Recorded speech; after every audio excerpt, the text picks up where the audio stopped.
90 शब्द प्रति मिनट की गति से डिक्टेशन 5 सेकंड बाद शुरू होगा। इस डिक्टेशन को आप हमारी वेबसाइट से या डिस्क्रिप्शन में दिए गए लिंक से प्राप्त कर सकते हैं। तो शुरू करते हैं। 5, 4, 3, 2, 1। प्रधानमंत्री नरेंद्र मोदी ने अपने तीसरे कार्यकाल की शुरुआत की है और वे अच्छी तरह जानते हैं कि यह कार्यकाल पहले 2 कार्यकालों से काफी अलग होगा।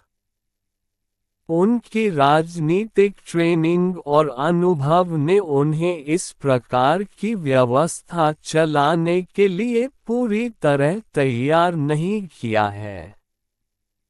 समस्या सिर्फ यह नहीं है कि उन्हें स्पष्ट बहुमत नहीं मिला है। 240 सीटों के साथ उनका गठबंधन स्थिर है और कोई भी सहयोगी अकेले सरकार को गिरा नहीं सकता। यही कारण है कि उन्होंने शुरुआत पहले जैसे ही की है। मोदी के तीसरे कार्यकाल में बदलाव सिर्फ आंकड़ों की वजह से नहीं है, बल्कि नए संघर्ष के माहौल से भी है। भाजपा और उसके सहयोगियों ने किसी बॉक्सिंग मुकाबले की तरह पॉइंट्स के आधार पर जीत हासिल की है। जीत बड़े अंतर से नहीं मिली, लेकिन ये पिछले 2 मुकाबलों की तरह त्वरित नॉकआउट नहीं था।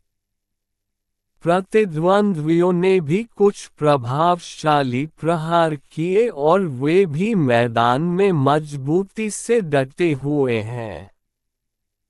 उनमें यह विश्वास पैदा हो गया है कि चैंपियन को हराया जा सकता है। यही सबसे बड़ा बदलाव है। आप देख सकते हैं कि राहुल गांधी और इंडिया खेमे के अन्य नेता सक्रिय रूप से राजनीति में उतर चुके हैं। जबकि 2014 और 2019 में वे हार के बाद कहीं गायब हो गए थे या गहरे चिंतन में डूबे हुए थे।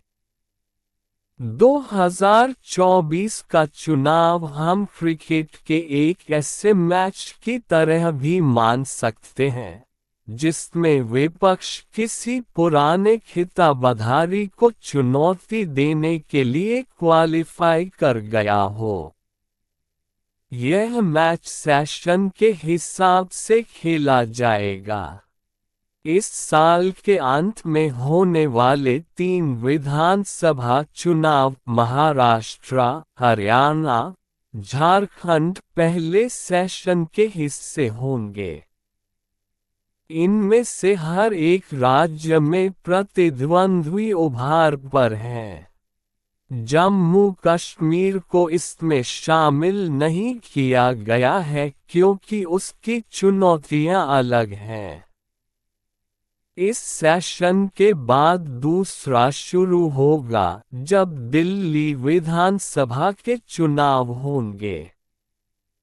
अरविंद केजरीवाल और मनीष सिसोदिया की गिरफ्तारी ने मुकाबले को तीखा बना दिया है।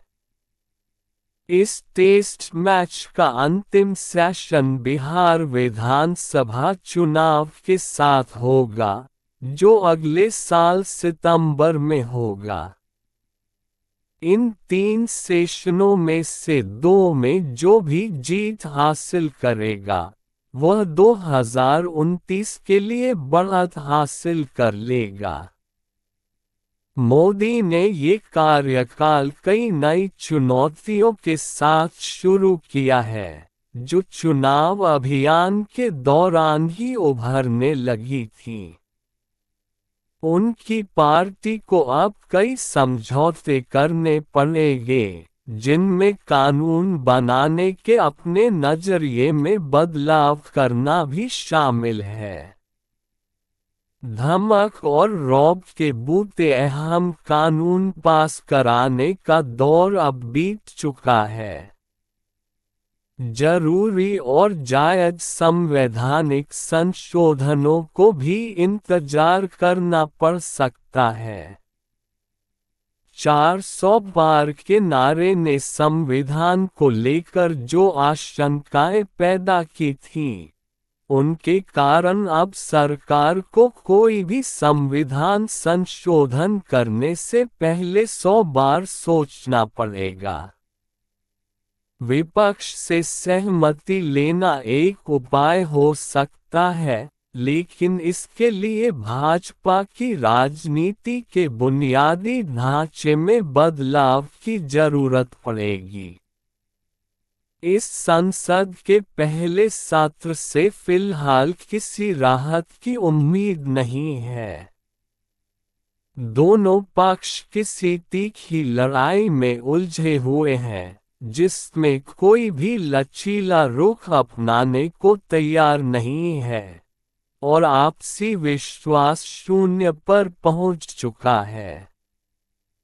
नई सरकार के सामने सबसे बड़ी चुनौती जय जवान जय किसान की हो सकती है।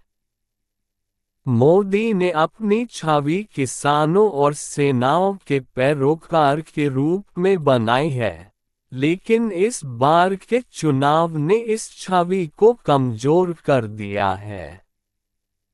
उनकी पार्टी को यूपी, महाराष्ट्र, हरियाणा, राजस्थान और पंजाब जैसे कृषि प्रधान राज्यों में भारी नुकसान उठाना पड़ा है।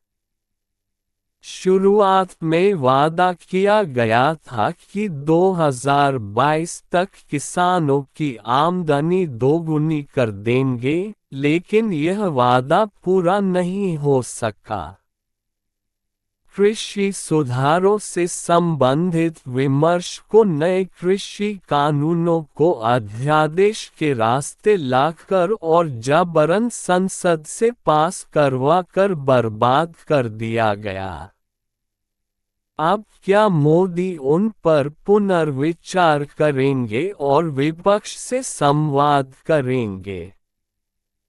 अगर वे ऐसा करते हैं, तो उनका जनाधार क्या सोचेगा? इस डिक्टेशन को आप हमारी वेबसाइट से या डिस्क्रिप्शन में दिए गए लिंक से प्राप्त कर सकते हैं। वीडियो देखने के लिए आपका बहुत बहुत धन्यवाद।